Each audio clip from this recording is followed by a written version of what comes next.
com a busca binária, que é uma busca bem mais interessante do que a busca linear. Precisamos considerar, claro, repetindo, o vetor ordenado para a gente conseguir fazer a busca linear. Não tem jeito com vetor desordenado, né? A gente já falou bastante isso no vídeo passado. Então, se eu tenho o vetor ordenado, veja bem, eu consigo fazer o seguinte.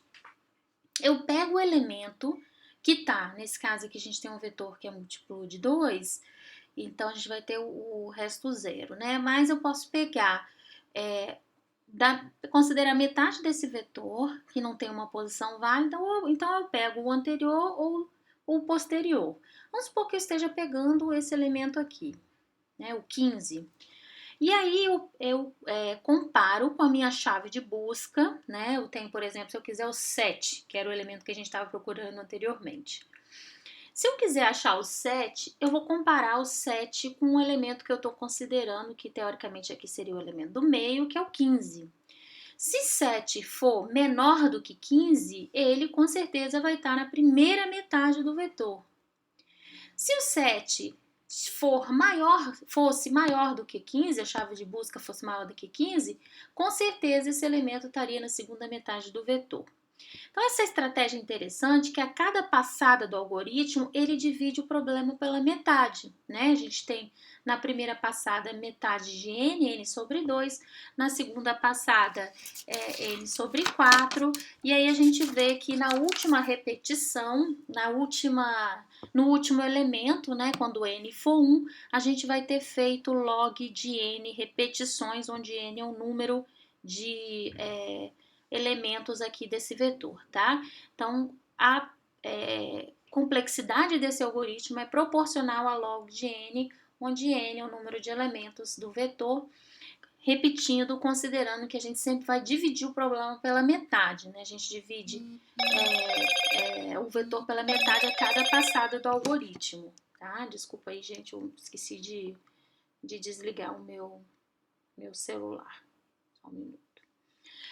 Tá bom, agora vamos ver a implementação desse algoritmo. Existem várias implementações. Eu vou mostrar duas implementações da busca binária. Uma busca binária sem recursão e uma busca binária com recursão. Vamos lá para a gente dar uma olhada em como eu implementei. A busca binária, estou chamando sem recursão, é a busca binária, que é essa que eu estou mostrando para vocês agora. Então, ela recebe a mesma coisa da busca linear, né? Recebe o vetor, o número de elementos do vetor e a chave de busca e retorna o inteiro, que é a posição do elemento no vetor, ou então -1 se não encontrar. Esse algoritmo usa 3 variáveis, início, fim e meio. Por que eu preciso de variáveis de início e fim? Porque, como a gente vai diminuindo o tamanho do vetor a cada passada, dividindo ao meio, o início vai mudar de acordo com a comparação. Se o elemento estiver na segunda metade, o início vai passar a ter o índice do início da segunda metade do vetor. Se o elemento estiver na primeira metade, quem vai mudar seria o índice do fim do vetor, que vai passar para o fim da segunda metade, da primeira metade do vetor, aliás, né? Então, por isso que a gente precisa dessas variáveis, para manter esses índices de acordo com as metades do vetor que a gente vai procurar. E o meio, que é o elemento que a gente vai pegar do meio para comparar. Um loop que vai manter, manter essa dinâmica de pegar as metades do vetor é esse while, que diz, enquanto o índice de início for menor ou igual que fim, né? Se isso aqui chegar a ser falso, se o início não for maior do que fim, significa que eu rodei o vetor inteiro, não achei o elemento, eu vou sair no -1 que não encontrou. Ok? Mas se isso for verdadeiro, se o índice de início for menor ou igual que o índice de fim, eu vou fazer o seguinte, vou achar um índice de meio, que eu faço essa soma, essa expressão, início mais fim dividido por 2, lembrando que divisão de inteiro pega a parte inteira, e vou fazer a seguinte pergunta, se a chave de busca, no nosso caso a matrícula, for menor que a matrícula do aluno que está na posição meio, ou seja, o elemento está na primeira metade do vetor, eu vou mudar o índice de fim, que vai passar a ser meio menos 1. Que é esse caso aqui, olha, se esse elemento for do meio, eu vou passar o índice de fim, nesse caso, para o valor 1. O 5 vai ser o fim do vetor, tá? Não mudo, obviamente, o início, porque eu vou procurar na primeira metade do vetor. Agora, se não for, eu vou perguntar se a matrícula é maior do que a matrícula do elemento que está no meio, do aluno que está no meio.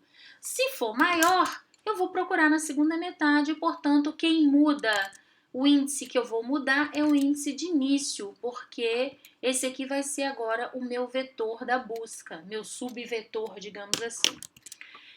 E esse processo vai se repetir até que eu caia em algum momento aqui ou saia até essa condição ser falsa. Quando a chave não é menor e a chave não é maior, isso significa que é igual, ou seja, eu encontrei o elemento. Então, essas duas condições aqui são condições para parada desse algoritmo. O primeiro que retorna que encontrou o elemento, sempre vai ser o elemento do meio que vai ser encontrado. Se ele não for encontrado, a gente vai cair na primeira metade ou na segunda metade do vetor, cair a busca.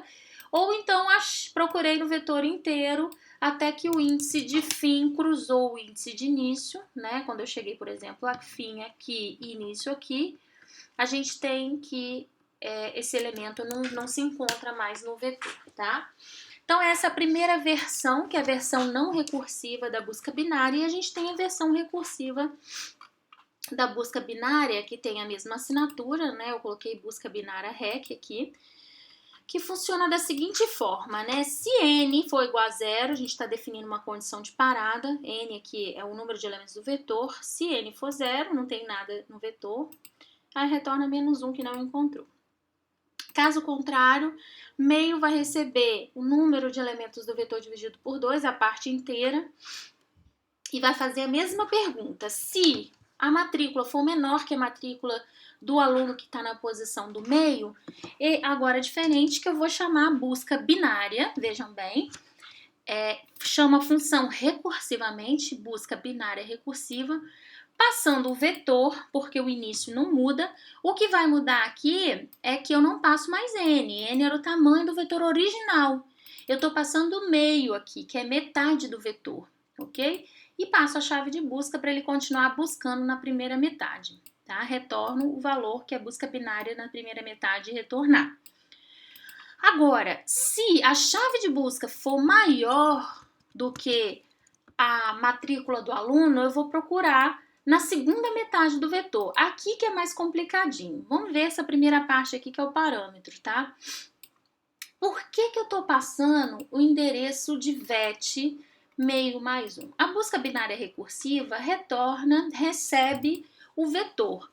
Aqui eu preciso encontrar o início da segunda metade do vetor. O início da segunda metade do vetor é a posição, o elemento que está VET meio mais 1, mais o endereço, né? Lembra que a gente precisa, no caso aqui do vetor, eu preciso do endereço da posição onde está o ponteiro para o aluno, naquele vetor. Então, essa aqui é a segunda metade, é o início da segunda metade do vetor. Esse valor aqui, se eu passei para a primeira metade meio, eu preciso agora de n menos 1, que é o índice final do vetor, menos o índice de meio que já foi analisado, e a chave de busca, tá? Agora, lembrando que a busca binária, ela retorna o índice do elemento da onde está a chave de busca, né, do aluno nesse caso. Só que quando eu chamo para a segunda metade do vetor, eu estou procurando, a busca binária vai retornar o índice de acordo com o início da segunda metade. Então, se eu venho lá, por exemplo, achei o 99, é o que eu estou procurando. Ao invés de retornar 0, 1, 2, 3, 4, que é o índice, que seria um índice com relação ao início do vetor, naquele nível ali eu vou retornar 1, que é o índice do do elemento 99 com referência à segunda metade do vetor. Então eu preciso fazer aqui uma correção, porque eu preciso que o algoritmo retorne o índice com relação ao início mesmo do vetor, e não com relação à segunda metade. Daí eu faço essa correção dessa forma, né? Atribuo o valor desse índice, que é o índice relativo à segunda metade, a R, e aí eu vou perguntar, se for menor que zero, isso significa que retornou menos 1 e eu só retorno menos 1. Caso contrário, ele retornou um valor válido com relação ao início da segunda metade do vetor. Se for o caso, eu preciso corrigir. E como é que eu corrijo? Eu corrijo considerando o início, que é meio mais 1, que foi o início do segundo vetor com relação ao primeiro, né? Meio, o número de elementos aqui, meio mais 1, que eu corrijo, mais R, corrigindo aqui mais R, que é a correção com relação ao índice com relação ao início da segunda metade do vetor, tá? Caso contrário aqui, se não for nem maior nem menor, isso significa que achou, retorna meio. Ok, gente? Então essa aí é a busca binária. Se a gente conseguir implementar direitinho, eu posso descomentar aqui. Né? Vamos descomentar. Opa, desculpa. Descomentei aqui. Tô procurando, deixa eu colocar tudo igual, que eles têm que retornar o mesmo índice, né? Vamos rodar. Tem que retornar, se não me engano, tudo 2, que é o índice aqui, tudo 2, certinho.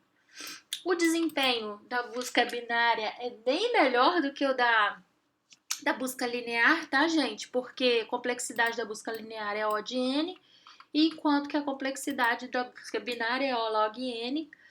Né? Se a gente analisa o pior caso possível, a gente vai ter log N repetições nesse caso, tá? E a busca binária recursiva, como todo algoritmo recursivo tem um desempenho um pouquinho pior, é um pouquinho pior consideravelmente, comparando com a busca binária não recursiva, tá? Então, acho que é isso, fico por aqui. A próxima aula eu vou falar de uma árvore binária de busca, tá? Tchau, tchau.